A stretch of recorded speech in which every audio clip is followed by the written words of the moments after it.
একজন ব্যক্তি তার মেয়ের জন্মদিনের উপহার হিসেবে একটি পুতুল কিনতে চায়, কিন্তু কে জানত পুতুলটি সরাসরি ভাই কিয়াংকে চর মেরে বসে।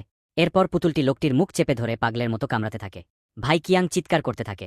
পুতুলটি তাড়াতাড়ি তার মধ্যমা আঙুল বের করে লোকটির নাকের ভেতর ঢুকিয়ে দেয়। লোকটি তার নাক বাঁচাতে বাধ্য হয়। লোকটির আর কোনো উপায় ছিল না, তাই সে পাগলের মতো লড়াই করতে শুরু করে। আতঙ্কে সে পাশে থাকা ফুলদানি তুলে নিজের নাকে আঘাত করে, কিন্তু পুতুল তখনও থেকে যায়। তাই ভাই কিয়াং আরেকটি ফুলদানি নিয়ে তার নাকে আছাড় মারে। এরপর সে আলোয়াধারের মাঝে গিয়ে ভাই কিয়াংয়ের সামনের দাঁত ভেঙে দেয়। তখন লোকটি প্রচণ্ড রেগে যায়। সে তার বড় হাত দিয়ে পুতুলটিকে শক্ত করে চেপে ধরে।